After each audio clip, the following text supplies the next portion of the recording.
Ya, Mbak Siti Hafifah masuk lagi ya. Tadi sama Google Meet dikeluarin. Oke, kita mulai. Oke, selamat malam. Assalamualaikum warahmatullahi wabarakatuh. Waalaikumsalam Waalaikumsalam warahmatullahi Ya, wabarakatuh. Waalaikumsalam warahmatullahi wabarakatuh. kita lanjut kuliah kita. Kita udah sampai di pertemuan 11 ya. Kita masih ada 2 pertemuan lagi. Setelah itu kuis dan presentasi UAS ya. Saya masih punya 2 chapter juga ya. Jadi pas lah ya. Jadi di malam ini kita bahas chapter 7 ya. Kemudian di kelas depan kita bahas the final chapter 8 ya. Kalau di chapter 7 kita bicara how to implement JIT, obstacle-nya apa aja. Kalau chapter 8 kita bicara proses assessment modelnya. Oke, jangan lupa nanti ada quiz sama ada presentasi UAS-nya ya. Ya, jadi nanti teorinya akan di-cover di quiz. Kemudian proof of concept-nya atau prakteknya atau implementasinya itu ada di presentasi UAS-nya. Ya, sedikit mengulang di minggu lalu, di Selasa kemarin. Selasa kemarin saya sudah menyampaikan tentang bicara tentang enabling proses ya. Jadi nanti di Kabit 5 dia ada dokumen-dokumen yang jadi e-book yang kita gunakan ini, yang saya gunakan, e-book ini mengambil referensi dari dokumen-dokumen yang dimiliki oleh ISAKA gitu ya, yang membuat Kabit 5-nya.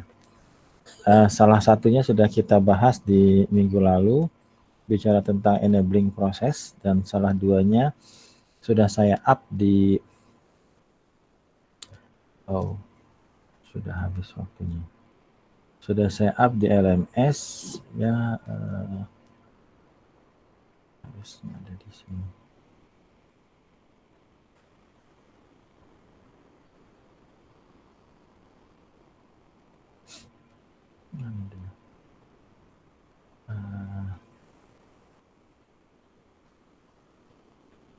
Ya, sudah saya upload di pertemuan 11 ya. Di pertemuan 11 ini ada 3 PDF saya upload, ada chapter 7, ada Kabit 5, a business framework for the governance and management of enterprise IT, sama Kabit 5 implementation. Jadi dokumen-dokumen ISAKA ini itu reference dari e-book yang kita bahas gitu ya. Jadi nanti ketika di kuis misalnya, kok kayaknya tidak ada nih di dokumen enabling process, ternyata dia adanya di information Kabit 5 and information gitu ya. Di e-book yang kemarin itu sudah saya perlihatkan beberapa dokumen yang ada di Kabit 5 ya, walaupun sekarang ISAKA mengeluarkan Kabit 2019 gitu ya. Nah, beberapa dokumennya adalah Kabit 5 enabling process, ini sudah saya up di LMS. Yang enabling information sepertinya belum ya, saya masih cari yang bagus. Saya dapatkan masih yang agak jelek ini ya, PDF-nya ya, sudah agak coret-coret gitu ya. Saya pengen dapetin yang lebih bagus lagi. Kemudian nanti ada yang other enabler ini bicara misalnya proses assessment model ya, akan kita bahas di Selasa depan insyaallah. Nah, kemudian juga ada dokumen yang terlibat di Kabit 5 Professional Guide, yang ada Kabit 5 Implementation. Ini yang kita bahas malam ini ya. Kemudian Kabit 5 for Information Security, Kabit 5 for Assurance, Kabit 5 for Risk ya.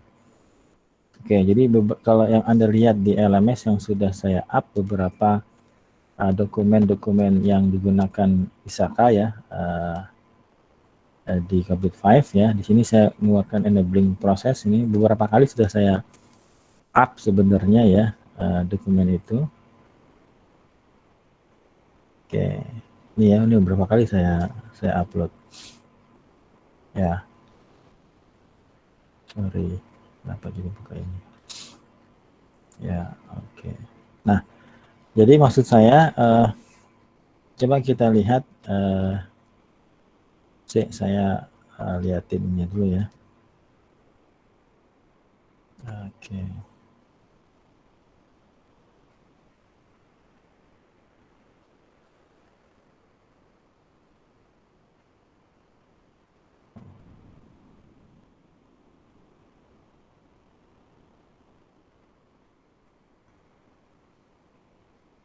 Oke. Ya, jadi malam ini kita masuk ke chapter 7, Implementation of GEIT with COVID-5 ya.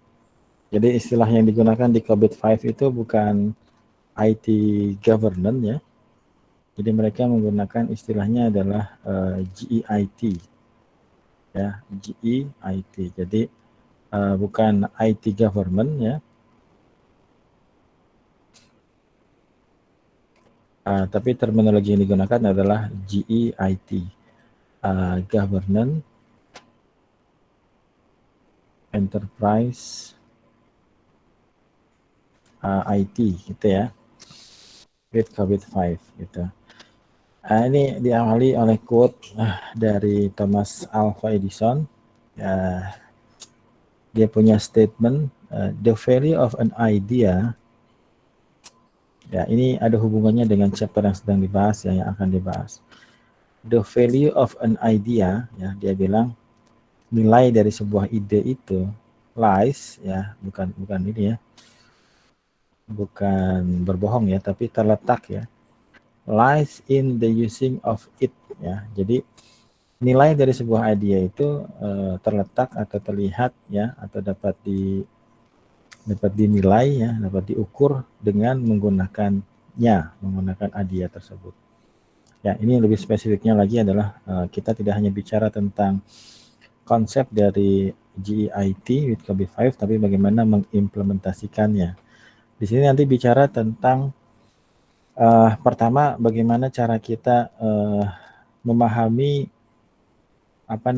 enterprise tertentu ya, karena itu spesifik di enterprise, setiap perusahaan akan berbeda-beda. Maka langkah pertama nanti akan memahami bagaimana enterprise itu berjalan gitu ya. Saya akan ikutin PDF ini aja, nanti kita bisa lompat ke PDF dokumen yang ada di COVID-5 ya, 2 dokumen yang sudah saya upload di LMS. Ya, kita mulai. Ya, this chapter look into the approach to implementation of governance of enterprise IT based on COVID-5 ya. Jadi bab ini akan mencoba membahas penerapan ya dari governance of IT berdasarkan COVID-5 ya. Oke, ini sudah jelas.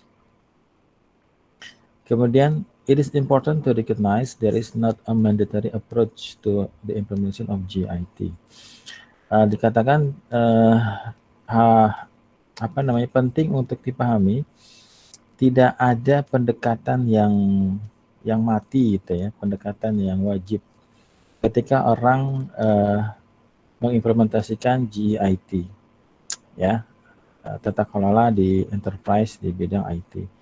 Tetapi but the COVID-5 book ya, jadi sini dikatakan COVID-5 book ya, atau guidance ya, provide sound guidance on approach to consider as well as discussion of difficulty ya. Jadi nanti ada beberapa manual guide yang akan dijadikan, yang bisa dijadikan acuan ketika orang mengimplementasikan COVID-5 as well as discussion of difficulty.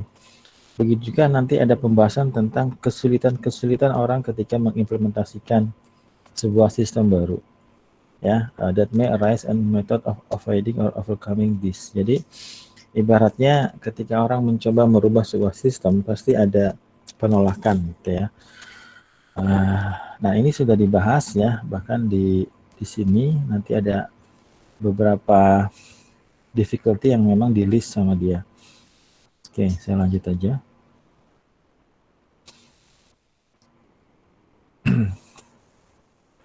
Ya, ini kita masuk kepada pernyataan the key point to recognize is that governance and management of enterprise IT.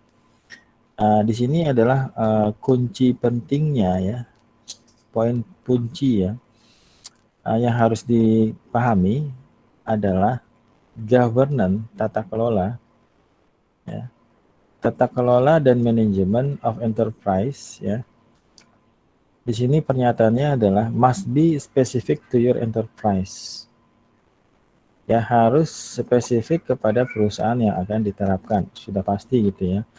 Ketika kita punya, saya suka bilangnya all system gitu ya. Kalau kita punya all system, kemudian kita pengen ubah menjadi new system, apakah dalam hal ini adalah menerapkan COVID-5, maka ini ada shift ya, ada perubahan dari all system menjadi new system. Maka yang pertama harus kita pahami adalah understanding the system, the old system. Kita harus paham bagaimana sistem yang lama. Nah, di sini yang dimaksud dengan specific to your enterprise adalah analyze must be conducted with stakeholder. Kita harus melakukan analisa bersama dengan stakeholdernya. Ya, oke. Yang kedua adalah a business case must be devised. Sudah pasti itu ya, business case itu kasus-kasus bisnis gitu ya, atau di situ adalah ininya adalah kasus bisnis harus dirancang ya pasti ketika kita menjalankan harus ada bisnis yang dijalankan. Kemudian poin ketiga adalah approval gain from senior management. Ini yang penting ya, harus ada persetujuan dari manajer senior, dari direkturnya. Kemudian juga harus ada implementation program, devise and execute. Ya, jadi dari 37 proses ya, kemudian turunannya dari masing-masing proses itu ada practice ya, harus ada ya, implementasi dari, kalau di sini dibilangnya program ya. Oke. Ini adalah latar belakangnya. Ketika kita ingin mengimplementasikan sebuah tata kelola dan manajemen, kita harus paham enterprise terlebih dahulu. Caranya tadi beberapa poinnya ya. Ya, poin kunci yang harus diketahui adalah bahwa tata kelola dan manajemen TI perusahaan harus spesifik untuk perusahaan Anda. Dan itu berarti analisis harus dilakukan dengan pemangku kepentingan. Ya, harus duduk bareng, kemudian lakukan SWOT gitu ya, strength, weakness, opportunity, threat gitu ya, dilakukan untuk melihat internalnya strength-nya apa, weakness-nya apa, kemudian kalau dari eksternalnya opportunity-nya apa, kemudian threat-nya dari mana aja. Bisa dilakukan seperti itu. Kasus bisnis harus dirancang, kemudian harus ada approval, persetujuan dari manajemen senior, dan program implementasi dirancang dan dijalankan. Nanti ada 7 langkah yang contoh yang bisa diimplementasikan, dilakukan. Ya, di sini hanya menyampaikan adalah COVID-5 bukan satu-satunya standar yang bisa diimplementasikan ya, walaupun COVID-5 mengatakan bahwa ini adalah the only business framework for GIT ya. Tapi di sini COVID-5 sebenarnya berdasarkan 80 framework yang lain ketika dikembangkan. Ya, itu yang pertama. Yang kedua adalah mungkin saja di perusahaan yang sedang berjalan itu mereka sudah menjalankan framework yang lain. Contohnya adalah ada ISO 2000, ada ITIL gitu ya, ada ISO 20000, ada Prince2, ada PMBOK, ada ISO 27001 dan lain-lain. Ini adalah contoh-contoh standar yang kalau menurut COVID-5 tidak menyeluruh gitu ya, hanya spesifik di bidang, di domain tertentu saja gitu ya, hanya bicara tentang prosesnya saja, tidak komprehensif, holistik yang diangkat oleh COVID-5. Oke, nah ini adalah guidance on implementation of GIT. Dia ada 2 di sini. Yang pertama adalah COVID-5 a business framework. Ya, ini sudah saya up di LMS ya. 2 guide ini sudah saya taruh di LMS. Anda silakan lihat ya. Nah, kalau kita lihat di sini dua dokumen ini ya, silakan kalau kita buka. Ini adalah yang saya kecilin dulu. Ya, ini adalah bicara tentang a business framework for the Governance and Management of Enterprise IT. Ya, kalau Anda lihat di sini reference dari e-booknya udah kelihatan di sini ya. Jadi e-book yang saya angkat itu mengambil dokumen-dokumen yang ada di ISAKA ini ya. Kita sudah bahas tentang prinsip 1. Saya nggak bakal ngulang lagi ya. Tapi ini adalah referensinya ya. Ibaratnya e-book yang kita bahas itu mengambil referensi dari dokumen-dokumen ISAKA. Ya, ini spesifiknya lagi bicara tentang a business framework for the governance and management of enterprise IT. Di sini bicara tentang prinsip 1 secara detail ya. Oke, kemudian prinsip 2, prinsip 3, prinsip 4, prinsip 5. Kemudian ada chapter 7 implementation guidance ya. Ini juga jadi rujukan di ini kan ada nanti di bab yang kita bahas ya. Kemudian ini nanti juga ada standarnya tersendiri ya. Yang kedua ada dokumen dari ISAKA yang bicara tentang implementation ya. Nah, ini detail yang akan dibahas di chapter 7 ini. Ya, kemudian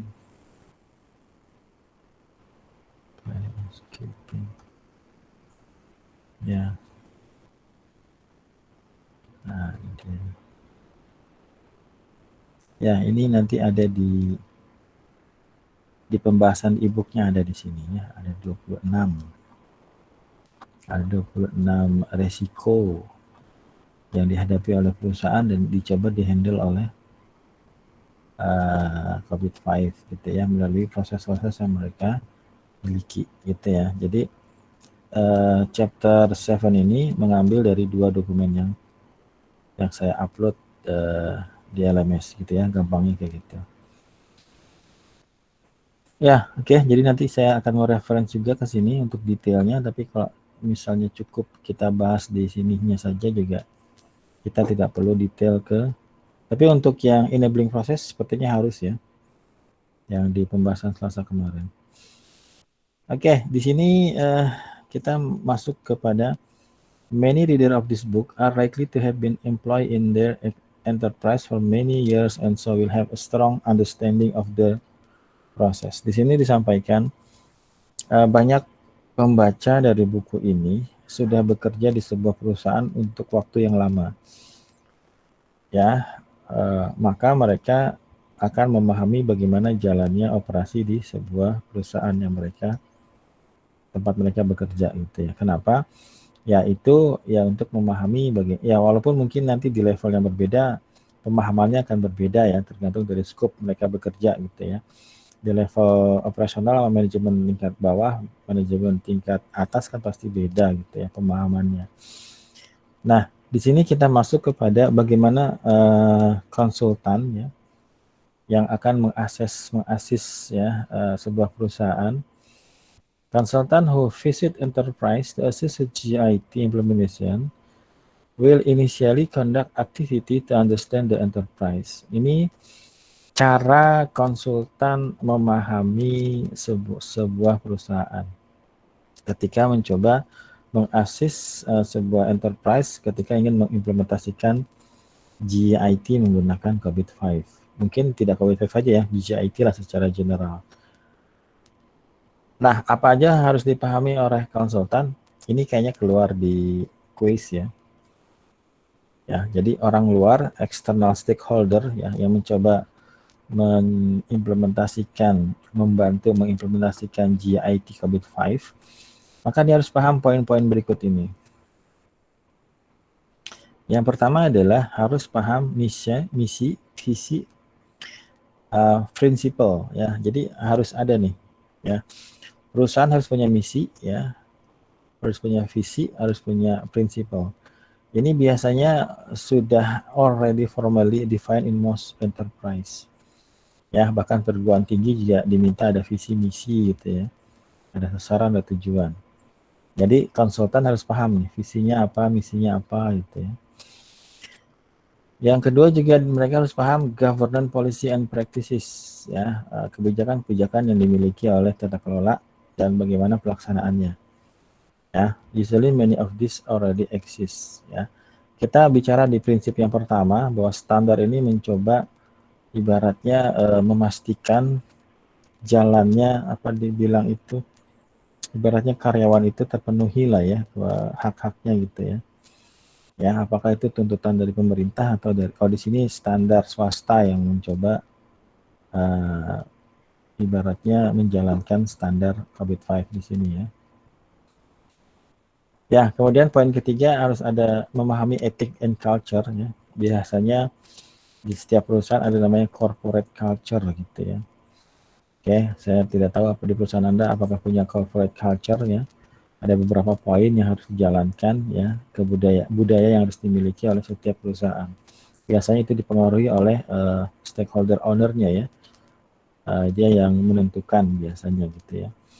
Ethic and culture not always formally defined, but in many enterprise, most staff already are aware of corporate ethic and certainly have personal ethic. Ya, jadi dia harus paham nih gaya-gayanya seperti apa nih. Kalau bosnya orang, ya saya nggak bicara suku mana atau apa ini ya, masing-masing punya gayanya masing-masing gitu ya. Itu juga harus paham. Berikutnya ini harus paham juga business strategy and plan ya, biasanya didefinisikan bisa 1 tahun sekali ya, bisa 5 tahun sekali gitu ya, tergantung ya. Kalau di yang saya pahami ya di perguruan tinggi ada Renstra gitu ya, ada 5 tahun sekali, ada 20 tahun sekali gitu ya. Kemudian itu dipengaruhi oleh PESTEL. Apa itu PESTEL? Politik, ekonomi, sosial, teknologi, law, sama environment, perubahan dari ke-6 poin tadi. Tapi juga another key change factor that motivates strategy change is competitor product ya. Yang bisa merubah bisnis strategi and plan adalah produk dari kompetitor atau service already in place or being developed ya, atau service-service yang ternyata sudah orang berikan gitu ya. Kita nanti bikin strategi yang lain gitu ya. Poin yang keempat adalah risk appetite ya, selera resiko yang diambil oleh perusahaan. Often understood ya, kadang sering dipahami but not always formally defined. Tapi seringkali tidak didokumentasikan dengan baik ya. Di sini ada change to risk appetite according to specific HI project. Jadi pengambilan resiko kadang-kadang tergantung dari ketika more risk may be taken in developing a new product ya. Ketika kita bikin produk baru ya, resikonya mungkin apakah produk ini akan laku gitu ya. Itu juga harus dipahami oleh konsultan ya. Our service but a capped budget is used to contain the risk ya. Misalnya lebih banyak risiko dapat diambil dalam mengembangkan produk atau layanan baru, tetapi anggaran yang dibatasi digunakan untuk menahan risiko. Oke, ini poin keempat. Nah, yang kelima juga harus paham industry practice ya. Bagaimana jalannya industri, apakah menggunakan misalnya di sini robotik ya. Specific that relate to the industry sector ya. Ini biasanya terkait dengan industri sektor ya, perusahaan enterprise di industri. Apakah mereka menggunakan robotik in car production atau menggunakan high sophisticated computer based information system. Ya, apakah mereka beli sistem yang sudah terintegrasi gitu ya. Kemudian yang kelima, di sini saya ambil bahasa Indonesianya aja. Apakah ada persyaratan, peraturan, dan undang-undang yang baru misalnya ya. Ini juga harus dipahami ya, karena pasti kita terikat sama undang-undang yang dibuat. Ya, oke. Kemudian other important area ya adalah operating model and level of maturity. Jadi di sini the business process that are independent on people. Jadi bisnis proses itu tergantung oleh people-nya, oleh prosesnya, oleh teknologinya, and how well these are currently operating. Jadi ibaratnya apakah misalnya perusahaan ini baru ya berjalan gitu ya, kemudian mereka ibaratnya belum stabil gitu, atau ini perusahaannya sudah berpuluh-puluh tahun gitu ya, sudah stabil ibaratnya bisnis prosesnya dan lain-lain, juga itu harus dipahami oleh seorang konsultan. Berikutnya juga harus dipahami capability and availability resources. Ya, ketersediaan resource-nya dan kemampuannya. Yang dilihat apa? Skill-nya, expertise-nya, experience-nya, sama sufficient number of people to structure. Ya, orangnya cukup nggak gitu ya? Apakah satu orang ngerjain beberapa fungsi gitu ya? Kalau perusahaannya masih kecil mungkin biasa aja, tapi kalau besar biasanya sudah detail ya. Oke, organize and run the business and adequate resources as facility and equipment. Oke, saya ambil bahasa Indonesia aja. Di sini ada kemampuan dan sumber daya tersedia. Bicara tentang orangnya, keterampilan, keahlian, pengalaman, jumlah orangnya. Kemudian di sini ada dan sumber daya yang memadai seperti fasilitas, ya, infrastruktur, peralatan untuk beroperasi. Tentu saja anggaran untuk mendanai semuanya. Itu ya, ibaratnya big picture-nya paham lah. Kemudian poin berikutnya juga di sini dikatakan it is extremely important, sangat penting to gain the support of board member. Poin-poin ini Anda harus pahami karena banyak keluar di kuis. Sangat penting untuk mendapatkan support dari direkturnya atau top manajemennya. Kenapa? Because without their desire to have governance of enterprise IT in place, coupled with their commitment to support the implementation program, then it is unlikely to be truly successful. Ya, jadi di sini ya biasalah ya, ibaratnya kita pengen berubah tapi tidak ada dukungan dari top level manajemennya gitu ya. Jadi sia-sia aja ya. Oke, jadi di sini poinnya adalah harus ada dukungan ya dari top level manajemen ketika kita mencoba mengimplementasikan sebuah standar. Oh, kenapa jadi hilang? Waduh.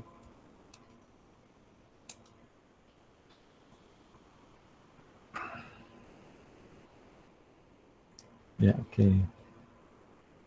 Hai. Iseng tangan ini.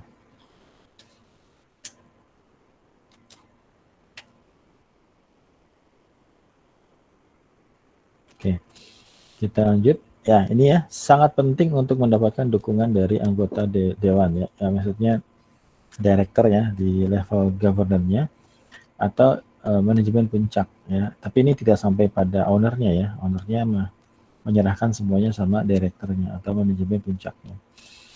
Karena tanpa keinginan mereka untuk memiliki tata kelola IT, ditambah dengan komitmen mereka untuk mendukung program, maka hal itu tidak mungkin benar-benar berhasil ya.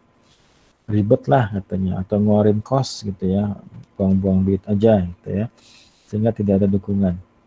Atau sekedar karena dituntut oleh pemerintah ya sekedarnya aja gitu ya, sekedar ada. Bisa banyak seperti itulah ya.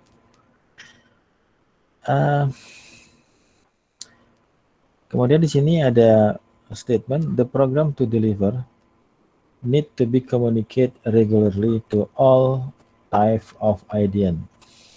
Jadi ketika kita mulai mencoba mengimplementasikan COVID 5, ingat sekarang judulnya adalah bagaimana mengimplementasikan GIT. Ya, ibaratnya program-programnya, ibaratnya di sini ya harus ada komunikasi secara teratur. Ya. Tujuannya untuk apa? To motivate people to adopt the desired changes. Ya. Jadi orang harus diberikan pengertian, orang harus diberikan pemahaman, orang harus dimotivasi supaya mereka bisa berubah. Ayo berubah gitu ya. Walaupun ya bisa dipaksa gitu ya, atau kita berikan pemahaman terlebih dahulu. Kemudian di sini building on existing good practice is vital to move to implementation the required of COVID-5. Jadi maksudnya kita harus melihat contoh-contoh yang sudah dilakukan di tempat lain. Bagaimana cara mengimplementasikan sebuah sistem yang baru, standar yang baru. Ya. Oke, saya lanjutkan aja. Nah, di sini ada pernyataan as with any program, seperti program-program yang lain. Program di sini maksudnya implementasi GIT ya. It is vital to implement quick win. Ya, ada istilah namanya quick win, menangnya cepat gitu ya. That is relatively easy. Apa yang dimaksud dengan quick win? Quick win adalah mudah untuk diinisialisasi di awalnya gitu ya. That can be implemented quickly in an attempt to secure support, fan of concern at delay, and also communicate success that will encourage participation in subsequent implementation. Apa sih Pak? Seperti halnya program apapun, sangat penting untuk menerapkan kemenangan yang cepat, yaitu inisiatif yang relatif mudah yang dapat diimplementasikan dengan cepat dan dalam upaya untuk mendapatkan dukungan, menangkis kekhawatiran akan penundaan, dan juga mengkomunikasikan keberhasilan yang akan mendorong partisipasi dalam tahapan implementasi selanjutnya. Ya. Oke. Kita masuk di sini poin berikutnya. Nanti di sini ada lanjutannya ya. Ada namanya important factor that assist with gaining the support and commitment of board member. Jadi faktor-faktor penting untuk mendapatkan support and commitment dari board member, top manager and key stakeholder. Jadi mereka harus diberikan pemahaman ada namanya pain point. Ya, ada namanya pain point. Pain itu apa? Sakit ya, sakit. Point itu adalah poin-poin sakit. And trigger itu pemicunya. Apa yang maksud dengan pain point? Ini Anda harus pahami, nanti keluar di quiz. Pain points are difficulty the enterprise is experiencing that are impacting its ability to successfully meet its business outcome. Jadi pain point adalah kesulitan-kesulitan yang dialami oleh perusahaan that are impacting, yang mempengaruhi kemampuan mereka untuk secara sukses mencapai keinginan yang ingin dicapai gitu ya. Ibaratnya itu namanya pain point.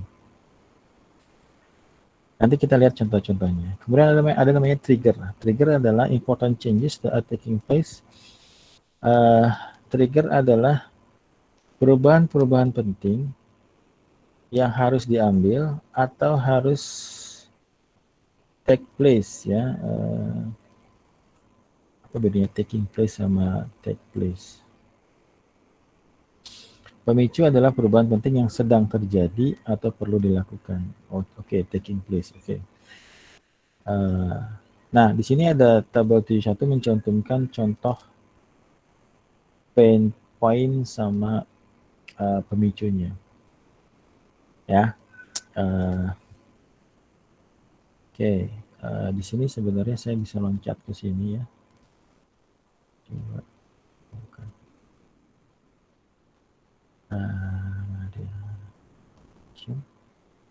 Nah, ini dia. Ini yang sedang kita bicarakan.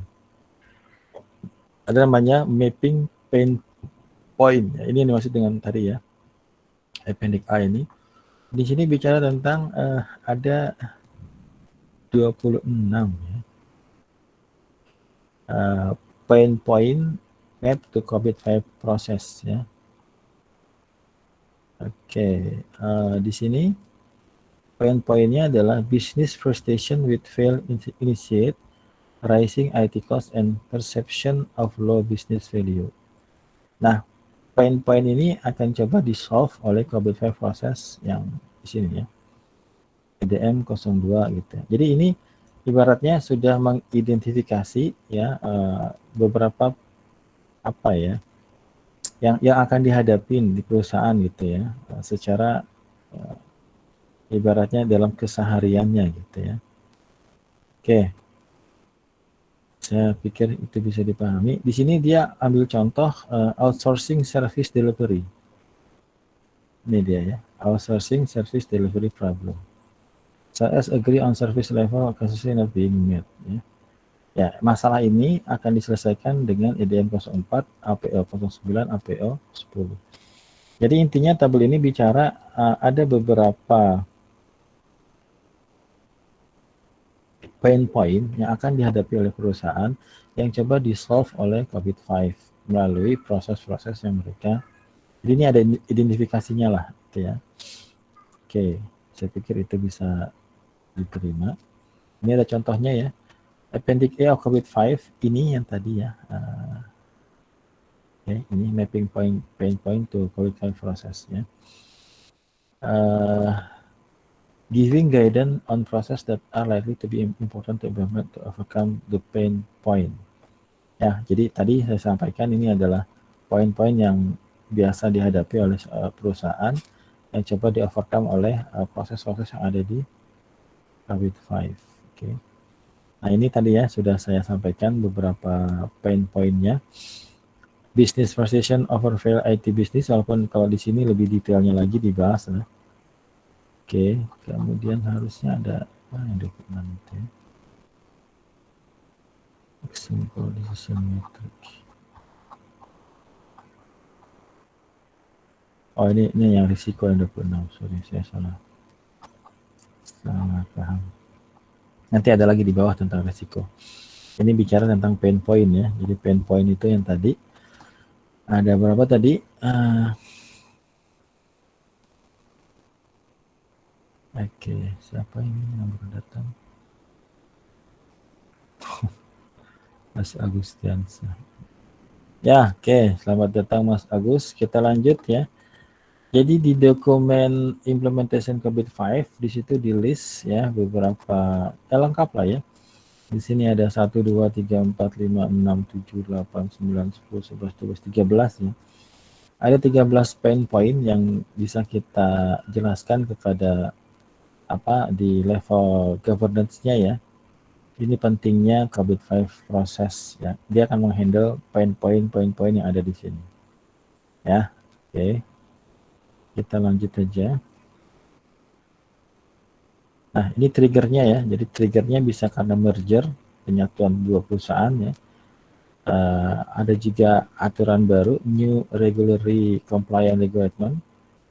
Ada shift in market demand, ada significant technology change. Kalau triggernya kayaknya nggak ada di sini atau mungkin di dokumen yang lain.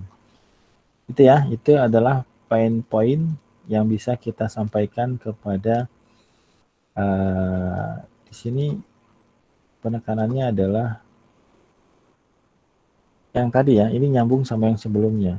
Jadi yang sebelumnya adalah tidak adanya dukungan dari level top management atau dari level tata kelolanya. Jadi kita bisa menyampaikan pain point ini yang kita hadapin di perusahaan yang dihandle oleh COVID-5 gitu ya. Itu nyambungnya di situ. Kita lanjut. Di sini sekarang masuk bicara tentang risk scenario ya. Nah, ini yang nanti masuk di tabel di sini. Mana dia?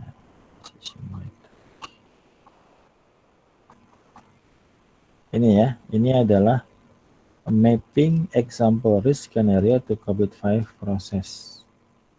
Nah, ini detailnya di sini ya. Jadi e-book yang saya angkat itu mengambil referensi dari dokumen-dokumennya ISAKA gitu ya. Oke, jadi misalnya di sini contohnya, in addition, risk scenario can be used to identify key COVID-5 process that can assist with risk management. Jadi salah satu poin ketika kita mengelola perusahaan adalah mengelola resiko. Ya. Nah, caranya adalah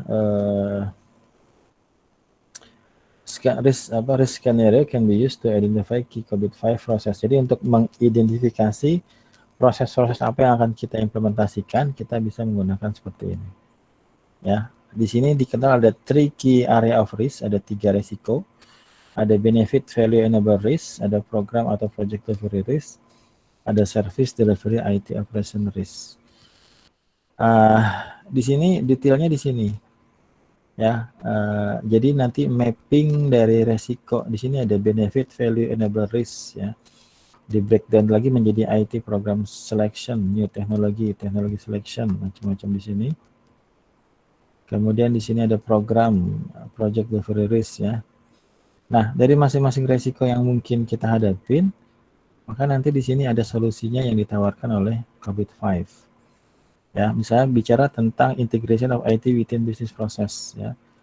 Resikonya apa? Resikonya adalah extensive dependency on use of end user computing and ad hoc solution for important information need. Ya, ini detailnya banget ya. Nah, nanti yang ditawarkan di KW5 prosesnya adalah ini. Ya, jadi kita bisa memapping yang sedang kita hadapi perusahaannya itu di mana. Apakah tentang software implementation. Nanti kita bisa implementasikan proses-proses yang di sini APO 11 gitu ya, BI 01. Ya, kita bisa melihat dari mapping resiko dan proses yang ada di Kabit 5. Saya pikir itu. Ya, ini sama tadi ya. Ya, ini sudah saya sampaikan tadi solusinya. Oke, sekarang kita coba masuk kepada life cycle approach to implementation ya. Di sini ada bagaimana orang mencoba, sebenarnya ini referensinya dari Kotter ya. Jadi Kotter ini ada tahun 1996 ya. Di sini Kotter punya 7 step for transformation. Ini sebenarnya 7 ya, 7 langkah untuk transformasi. Jadi ketika kita mencoba mengimplementasikan GIT, maka kita punya punya model katakanlah yang dibuat oleh COBIT ya, oleh Kotter. Ini adalah 7 langkah untuk transformasi. 8 Pak, 7 langkah untuk berubah lah ya, transformasi. Oke, dan ini sudah dilakukan oleh standar yang lain ya, ITIL juga sudah melakukan ini, dan ini juga diterapkan oleh Kabit 5. Kayak gimana? Ini juga dibahas di dokumen Kabit 5 ya. Nah, ini bicara tentang life cycle approach to implementation. Ada langkah-langkahnya ya. Kita bahas saja ya. Jadi di sini ibaratnya kita mencoba menerapkan Kabit 5 di perusahaan. Ya, di sini yang pertama dilakukan adalah what are the driver ya. Kita mengidentifikasi driver itu apa ya. Saya sulit menjelaskan driver. Kalau kita punya keinginan gitu ya, perusahaan punya keinginan, maka yang mengarahkannya itu apa? Itu driver gitu ya. Latar belakangnya lah ya. Itu apa aja latar belakangnya, motivasinya ya, itu apa saja. Setelah kita punya driver-driver yang membuat kita ingin berubah ya, maka kemudian kita akan memotret perusahaan itu sekarang di mana posisinya ya.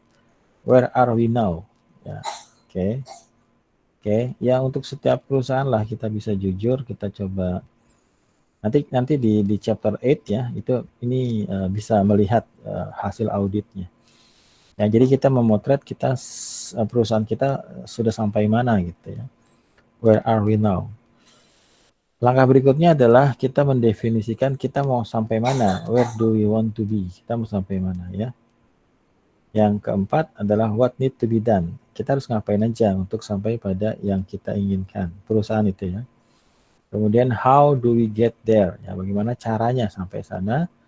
Kemudian ketika sudah diimplementasikan, pertanyaannya adalah did we get there? Ya, apakah kita sudah sampai sana?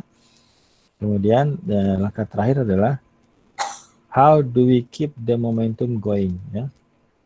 Ibaratnya ini cara orang berubah, how to transform gitu ya.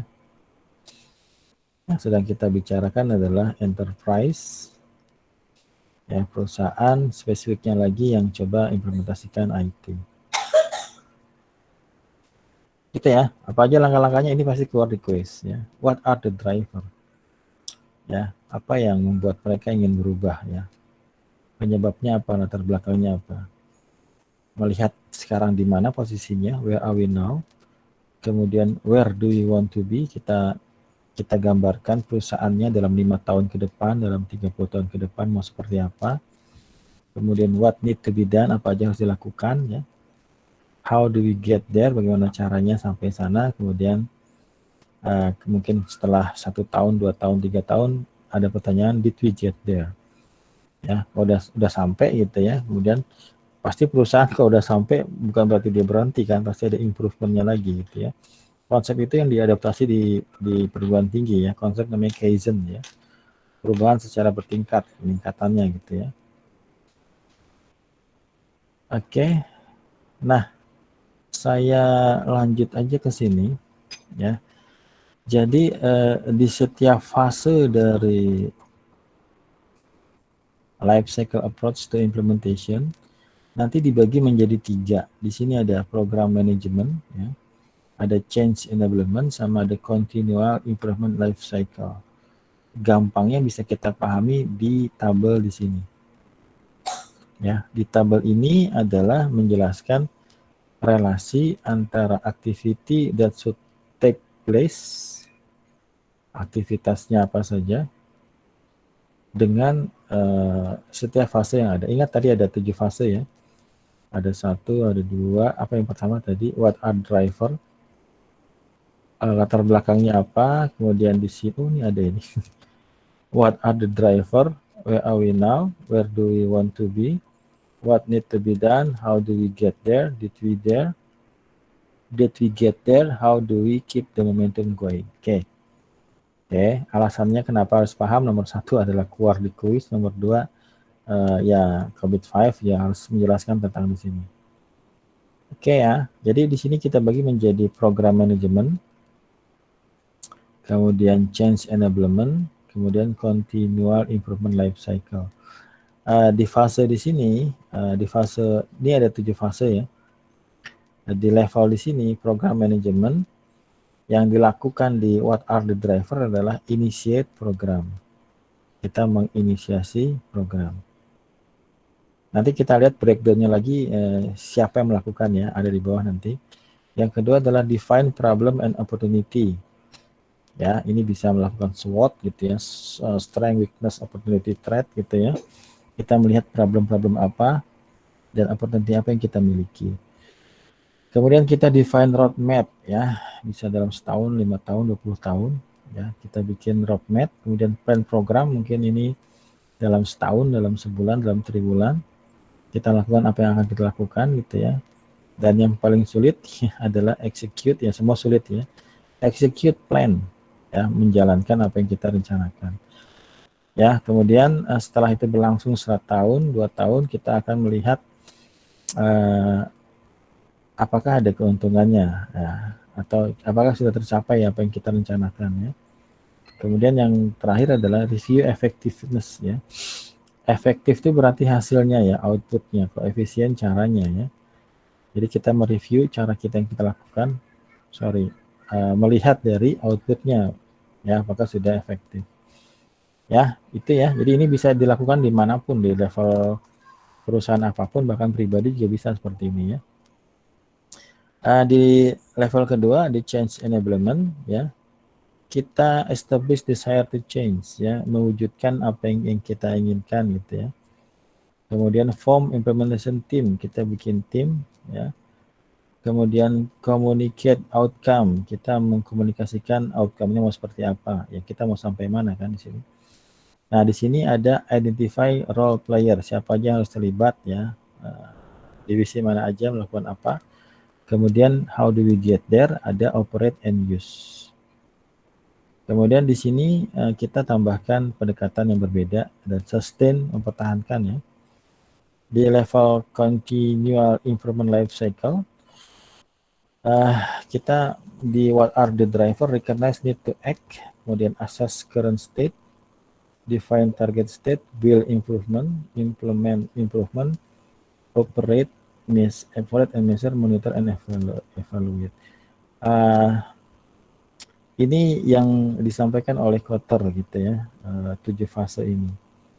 Oke, saya pikir cukup. Kemudian it is important to recognize that continual improvement happen through the implementation of life cycle. Jadi tadi yang saya sampaikan ya, peningkatan secara kontinu itu berlangsung ketika life cycle implementasi berlangsung gitu ya. Not solely after the implementation has been complete. Jadi selama implementasi berlangsung itu ada improvement ya. Ya ini udah jelas di sini ya. Penting untuk diketahui bahwa perbaikan terus-menerus terjadi sepanjang siklus hidup implementasi. Tidak hanya setelah implementasi selesai. Ini tadi sudah. Nah, sekarang kita masuk kepada tabel ini. Nah, tabel ini adalah mencoba menghubungkan antara role siapa yang melakukan di setiap fasenya. Jadi di setiap fase tadi ya drivernya, kemudian kita ada di mana, kemudian kita mau kemana, apa yang dilakukan gitu ya. Maka di sini tabel di sini kita ketemu sama namanya rasi ya, ada responsible, siapa yang bertanggung jawab, ada consulted ya, consulted itu siapa yang Kurnia Syahidah. Ya, selamat datang Mbak Kurnia. Consulted itu adalah orang yang ditanyakan gitu ya, kalau ada masalah. Inform adalah orang yang diberikan informasi. Accountable itu orang yang apa ya, accountable itu bisa dikatakan men-trigger aktivitasnya. Coba kita lihat detailnya ya, beberapa poin di sini. Ya, Anda harus paham tadi beberapa. Yang pertama adalah driver, yang kedua adalah kita sedang berada di mana, yang ketiga adalah mau sampai mana, kemudian yang keempat itu adalah apa? Saya juga belum hafal. Apa yang harus dilakukan? How do we get? Bagaimana caranya? Kemudian jadi di sini kita tahu siapa yang melakukannya. Misalnya di sini di fase pertama ya, fase pertama ini board hanya yang di consulted, yang ditanyakan gitu ya. Ibaratnya di sini kan drivernya apa aja nih gitu ya. Kalau IT Executive Committee dia yang accountable, yang men-triggernya, yang juga yang bertanggung jawab gitu ya. Oke, misalnya yang lebih mudahnya kita pahami misalnya di level, di fase 4 sama 5 lah ya, 4, 5 coba. 4 itu bicara tentang apa aja yang harus dilakukan. Ini adalah what-nya, ini adalah how-nya gitu ya. 4 sama 5 ya, oke, di sini ya. Oke, nah di sini kalau kita lihat, bisa kita lihat yang responsible di sini itu CIO ya, Chief Information Officer gitu ya, ini kelihatan kan seperti itu. Ya, ini juga diadaptasi oleh standar yang dimiliki oleh pendidikan ya. Perguruan tinggi juga punya seperti ini. Itu mereka adaptasi di buku 2 namanya. Buku 2 tentang manual mutu. Ya, siapa yang bertanggung jawab terhadap satu fase gitu ya. Untuk setiap standar bahkan kalau di mungkin ini juga sama ya. Ya. Board does not have a role in phase 4 ya. Jadi ketika di what-nya di sini tata kelola tidak ikutan ya, karena mereka sampai ibaratnya sampai di sini saja. Yaitu nyambung lah ya. Ya, dewan tidak memiliki peran dalam fase 4 meskipun beberapa dewan mungkin mengharapkan informasi. Dewan ini di direkturnya ya. Hanya satu peran yang harus bertanggung jawab untuk aktivitas dalam fase-fase. Hanya satu peran, role. Hanya satu role yang berperan untuk satu fase. Ya. Oke. Oke, ini ada lagi. The other key requirement in the implementation life cycle are to recognize and in which there are several challenges to overcome.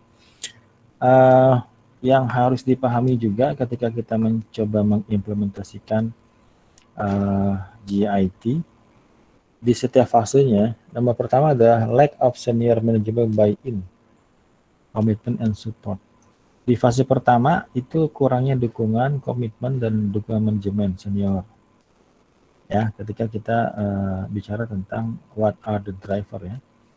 Di fase 2 dan 3 ya, bicara tentang mau kemana atau sekarang sedang di mana, itu masalahnya adalah biaya perbaikan melebihi manfaat yang dirasakan ya, bikin standar, bikin ISO, bikin COVID, ternyata mahalnya aja tapi manfaatnya nggak ada gitu ya. Itu yang seringkali menjadi challenges-nya. Di sini pakai bahasanya challenges-nya ya. Yang ketiga adalah fase keempat tadi apa? Bagaimana berubahnya ya? Itu adalah ada resistensi terhadap perubahan ya. Orang nyaman dengan keadaannya sehingga tidak ingin berubah karena dituntut berubah pasti ya. Lebih banyak kerjaannya gitu ya.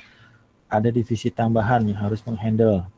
Kemudian setiap divisi harus menjalankan setiap standar gitu ya. Gampang kayak gitulah ya.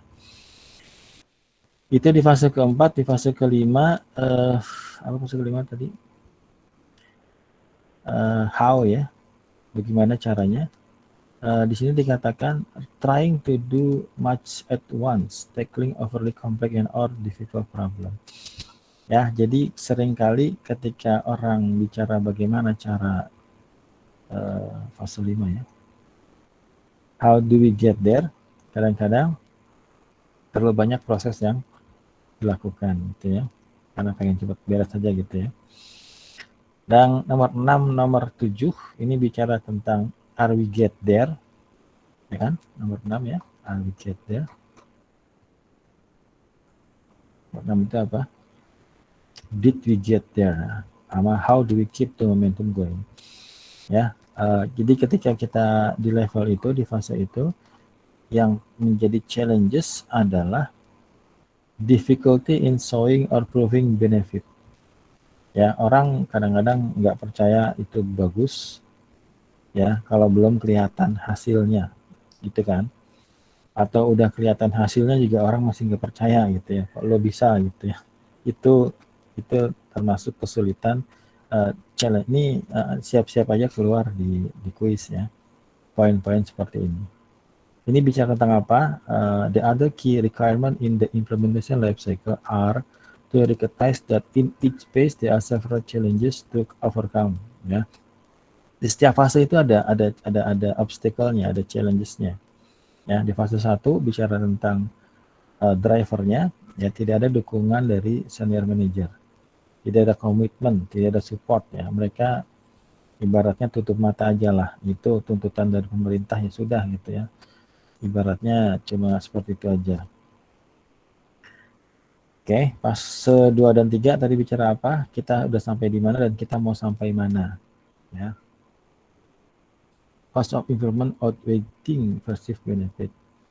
Ya, di sini biasanya kejauhan lah katanya ya. Keinginannya kejauhan dan terlalu mahal gitu ya. Itu menjadi challenges-nya. Keempat tadi apa yang harus dilakukan ya?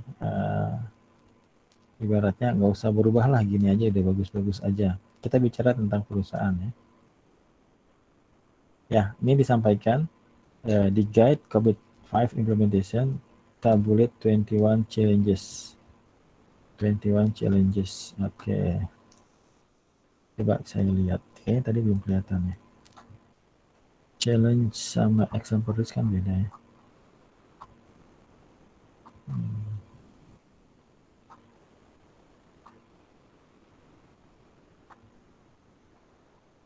Nah, ini dia.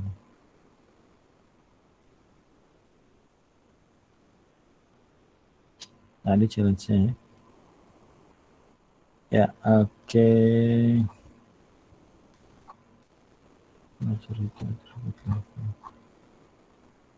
Ya, ada 21 nggak itu? Coba kita hitung.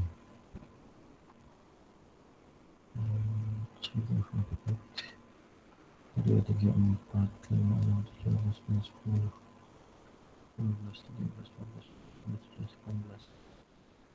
Nggak ada itu 21. Apanya ini kali? See chapter 4. Oke.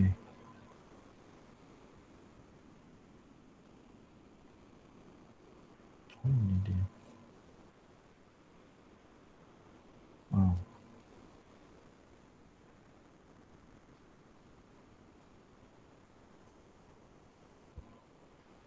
Ini ya, ini detailnya ya. Oke.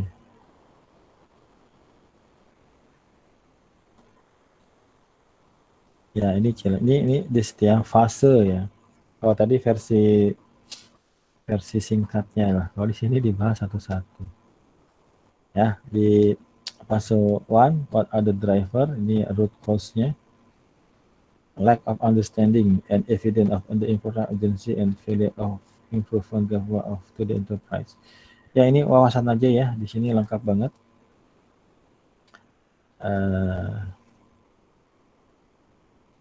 P1 ya, where are now ya.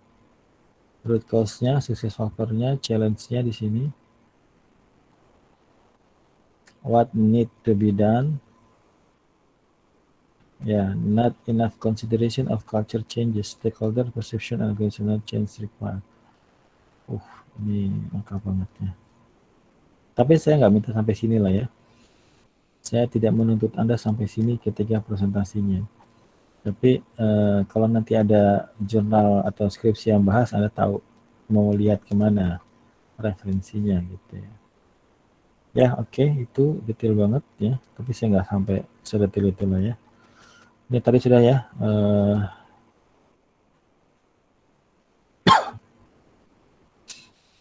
Ya, oke, kita coba bahas saja. Ada 2 slide lagi. Finally, one of the key part of the implementation life cycle phase 2, where are we now, is assessment of the current state as CI, current state.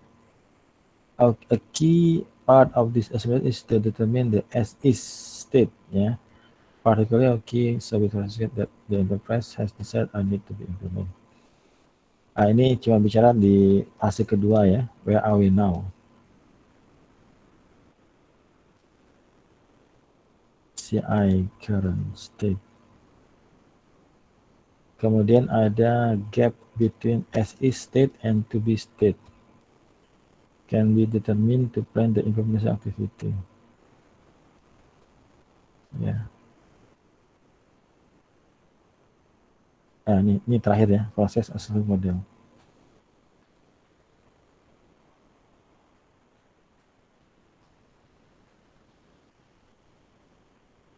Ya, oke. Saya pikir ini juga saya cover tadi sebelumnya. Statement ini, slide ini. Ini hanya bicara tentang kita sedang memotret kita sedang di posisi yang mana gitu ya. Oke, dan saya pikir saya sudah sampaikan. Itu chapter 7. Selasa depan saya akan bahas the final chapter, bicara tentang proses assessment model. Ya. Nanti ada dokumennya lagi. Dokumennya itu adalah ini sebagian sudah Anda sampaikan ketika presentasi ya. Ini tadi sudah ada poin-poinnya. Ini dia. COVID-5 Process Assessment Model ya. Ini saya dapatkan belum yang dapat yang bagus banget ya. Ya, nanti pembahasan kita terakhir di sini ya. Breakdown-nya seperti apa. Kemudian bagaimana cara melakukan assessment-nya. Ya. Kemudian bagaimana cara memberikan penilaiannya. Ya, kemudian nanti ada rating-ratingnya di sini. Ya, level-levelnya apakah sudah dijalankan, apa sudah terdokumentasi dengan baik, apakah sudah ada implementasi. Sebenarnya dikit sih ya, tapi kalau nanti nyambung ke dokumennya yang ada di COVID-5 itu pasti bakal menjadi detail ya, menjadi panjang, menjadi lama. Ini yang terakhir akan kita bahas. Setelah ini saya selesai, nanti bagian Anda mengerjakan kuis dan mendetailkan referensi yang Anda dapatkan dari skripsi. Udah selesai. Ya, walaupun saya tidak sedetail yang ada di dokumen COVID-5 ISAKA ya. Detail banget ya, Anda bisa pelajari sendiri lah ya.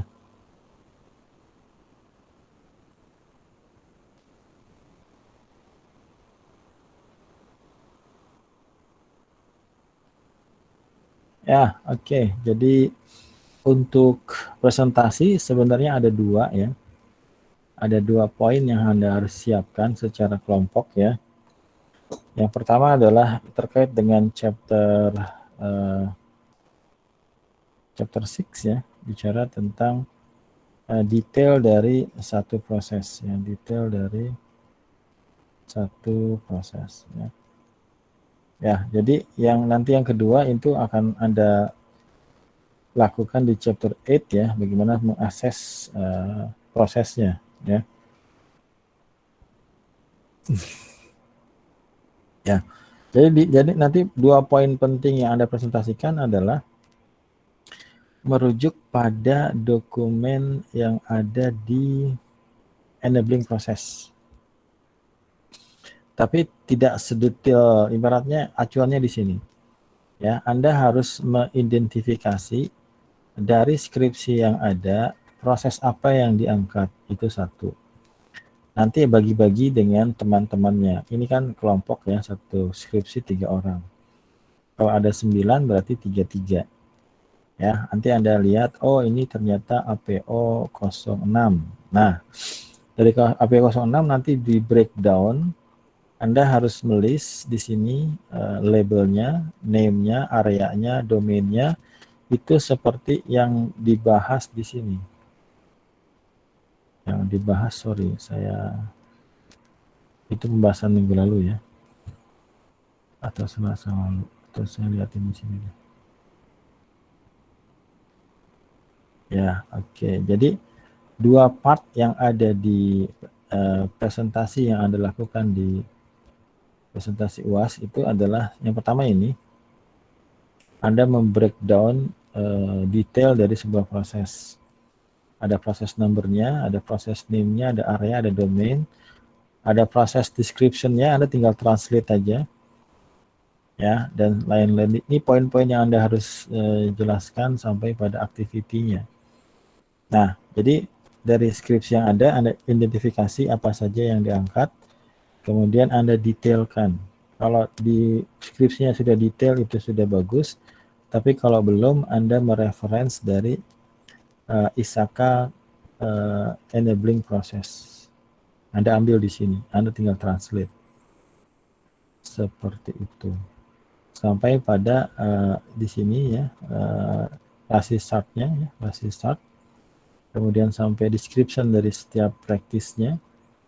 Ya, tinggal kalau sudah ada deskripsinya sih enak, tinggal copy paste ya. Karena outputnya nanti saya pengen Anda punya portofolio dari mata kuliah ini ya. Jadi resume dari skripsi yang Anda kerjakan itu portofolio yang bisa Anda katakan bahwa Anda cukup memahami COVID 5 karena sudah bisa menjelaskan penelitian punya orang. Itu goal saya sebenarnya, itu tujuan saya. Ya. Kalau Anda punya pengalaman di tempat kerja ya bisa lebih mudah memahaminya ya, bagian audit gitu ya. Ya, tapi ini standarnya adalah standar COVID 5. Oke guys, mungkin itu untuk malam ini. Kita masih ada satu pertemuan lagi sebelum Anda kuis dan presentasi UAS ya. Kapan? Udah pernah ngisi KRS belum? Sudah, Pak. Sudah ya. Kapan kuliahmu lagi mulai? Tanggal berapa? Tanggal 4 ya. Ya oke. Saya pengen foto-foto dulu lah. Pengen lihat siapa yang masih aktif. Ya. Silahkan diaktifkan kameranya, masih stay tune bersama saya. Masih mendengarkan Fajil Haq ngomong. Ya, dalam hitungan ke-5 ya. Silakan diaktifkan kameranya. 1, 2, 3, 32,5, 3,5, 4. Mbak Resti mana? Mbak Fitri? Mbak Rahma mana? Mbak Putri? Mbak Reni? Muhammad siapa itu? Oke, Mbak D. Ristiawati mana? Oke, 4,5. silakan senyum yang terbaik. 5.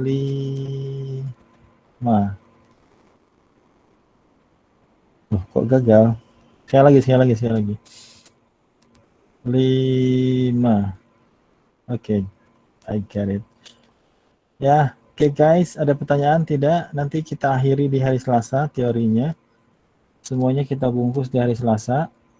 Ya, nanti di hari Selasa Anda, kalau anak pagi sudah saya minta untuk mulai mereview detail-detail dari yang chapter 6 ya. Oke, ini bukan data analisis, ini bukan web programming, ini memahami sebuah standar ya, yang ini sudah berevolusi lama gitu ya. Kalau Anda sudah berinteraksi dalam sebuah sistem, mungkin Anda sudah paham ya, bagaimana berinteraksi dengan fungsi, dengan proses, dengan orang gitu ya, sampai pada level etika, culture ya, seperti itu. Ya, saya pikir cukup untuk malam ini. Mudah-mudahan ada yang bisa diterima, kalau enggak Anda bisa baca-baca lagi atau cari referensi lain ya, karena saya stay pada yang disampaikan di e-book ya, Anda bisa kembangkan lagi. Ya, saya selalu senang kalau mahasiswa saya lebih pintar dari saya gitu ya. Oke, saya akhiri. Selamat malam. Assalamualaikum warahmatullahi wabarakatuh. Waalaikumsalam warahmatullahi wabarakatuh. Waalaikumsalam warahmatullahi wabarakatuh.